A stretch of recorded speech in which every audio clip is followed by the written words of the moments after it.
अस्सलाम वालेकुम नाज़रीन इकराम। एक नए वीलॉग के साथ हाजिर खिदमत है।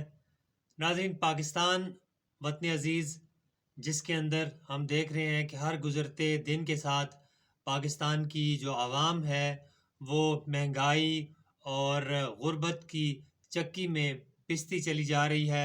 पाकिस्तान कर्ज़ों तले दबता चला जा रहा है।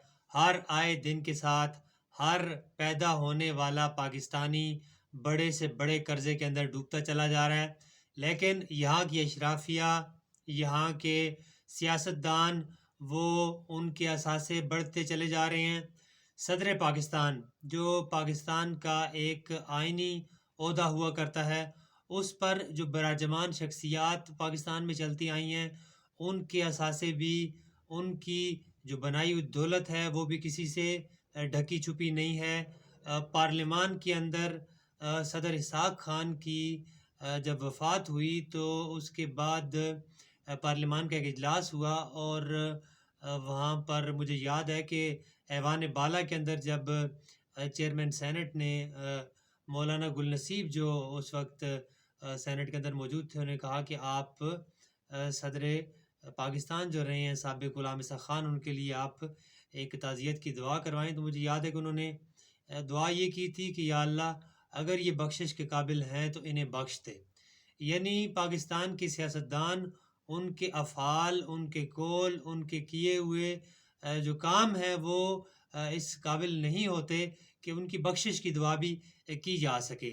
लेकिन इन्हीं ओहदों पर बराजमान जो दूसरे ममालिक के लोग हैं, अगर उनके साथ हम तज्ज़िया करें, पड़ोसी मुल्क हमारे साथ मौजूद है, पाबंदियाँ, आलमी पाबंदियों का उसे सामना रहा, वहाँ के सियासतदान अगर करप्शन करें, दौलत की पूजा करें, हर ज़रिए से दौलत बनाएँ, तो हम कह सकते हैं कि वो यानी कि आलमी एक पाबंदियाँ भी हैं उन पर, वो दौलत के पुजारी। लेकिन वहाँ पर ईरान की मैं बात कर रहा हूँ, सदर अहमदिनेजाद जब उनका इलेक्शन हो रहा था तो हम उस वक़्त वहाँ मौजूद थे एक इलेक्शन कवरेज के सिलसिले में। तो सदर का ये नारा था कि मौमी तवानी, यानी मैं कर सकता हूँ। तो ये बंदा ईरान के एक आम से प्रोफ़ेसर और फिर एक आम से एक मेयर के ओहदे से उठा और सदर मुल्क का सदर बना। लेकिन जब ये सदर के ओहदे से इसे इसकी मुद्दत ख़त्म हुई तो ये आम बसों में सफ़र करता हुआ देखा गया और ये तेहरान यूनिवर्सिटी में एक उस्ताद बना।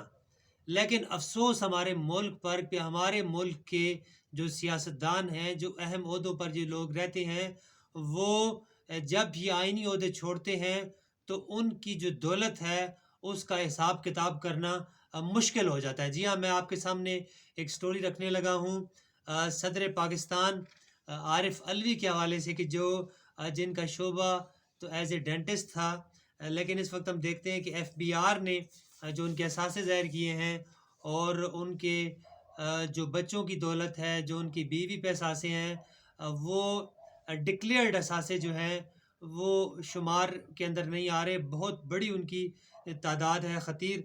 ये एफबीआर में जो डिक्लेयर्ड असासे हैं, आरिफ अलवी डिक्लेयर असासे 4 करोड़ 36 लाख ये बताए गए हैं, जिनकी मार्केट वैल्यू जो है वो 14 करोड़ 20 लाख है और दोनों का जो फ़र्क है वो तकरीबन 18 करोड़ का आ रहा है। जिन असासों में मोड़ा नूर गाँव इस्लामाबाद में ज़मीन है, क्लिफ्टन कराची में फ्लैट है, इस्लामाबाद में अपार्टमेंट है, मोहम्मद सोसाइटी कराची में एक घर है, कराची में ही प्लाट B112 है।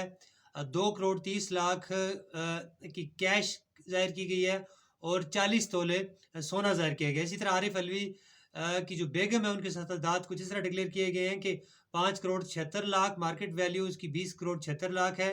दोनों में 21 करोड़ 30 लाख का फ़र्क है।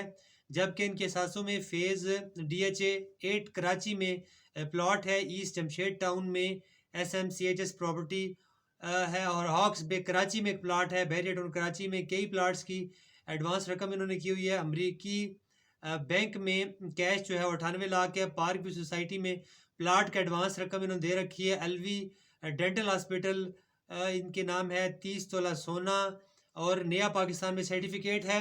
इसके अलावा ये तो डिक्लेयर्ड असासे हैं, लेकिन इसके अलावा इनके जो साहबजादे हैं ان کے ایک انڈین فرم کے ساتھ ان کے شیئرز ہیں جن کا نام ابواب الوی بتایا جا رہا ہے.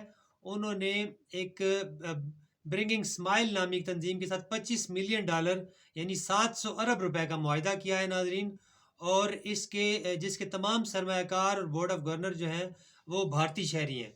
اب یہ دیکھنا ہمیں ہوگا کہ یہ کیسے ہوا کہ پاکستان کے کمانڈر ان چیف کی اولاد جس ادارے میں کام کر رہی ہے وہ بھارت کے ساتھ وہ منسلک ہے. یہ بہت افسوسناک امر ہے. اس کے علاوہ الوی ڈینٹل جو ہے اس کی برانچز اور پھر اسی طرح ابواب الوی، اسی طرح ان کا ٹی ای ڈی انڈیا کے بھی وہ رخ ہے. جبکہ عارف الوی جو ہے کراچی میں اپنا گھر کو انہوں نے کیمپ آفس ڈکلیئر کیا اور اس میں ان کے چونکہ عارف الوی جو ہے وہ یہاں پہ ایوان صدر میں تھے لیکن انہوں نے کراچی میں بھی اپنا ایک آفس ڈکلیئر کیا جس میں ہر وقت 8 سے 10 سرکاری گاڑیاں اور 2 BMW جو ہے ہر وقت ایوان صدر کے خرچے پر وہ وہاں پر موجود ہوتی تھیں.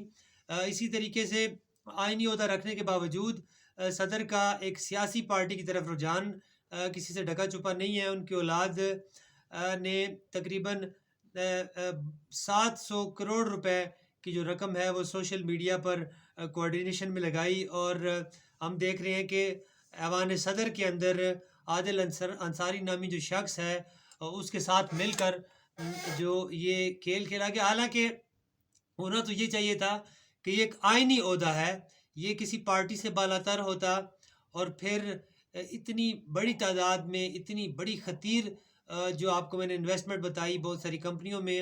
ابواب الوی ان کے صاحبزادے ہیں، پھر اس کے علاوہ جو 2 ان کی صاحبزادیاں ہیں ان کے اثاثے ڈکلیئر ہی نہیں کیے گئے. تو یہ جو ناظرین کرام صورتحال ہے بہت ناگفتہ بے ہے. اسی وجہ سے انہی سیاستدانوں کی انہی گھنونی سازشوں کے اور انہی گھنونی حرکات کے سبب ہم دیکھتے ہیں کہ پاکستان آج کنگال ہو چکا ہے. آج پاکستان ڈیفالٹ کے دہانے پر ہے. لیکن ہم امید کرتے ہیں کہ پاکستان کے جو مقتدر ادارے ہیں، پاکستان کے جو ان کرپشنز اور ان ملک لوٹنے کی جو یہ سازشیں ہیں ان کے خلاف پوری طرح سے ایکٹیو ہوں گے اور ان لوگوں کا محاسبہ کیا جائے گا. ایک نئے ویلاگ کے ساتھ پھر حاضر خدمت ہوں گے. اب تک کے لیے اتنا ہی. اللہ نگہبان.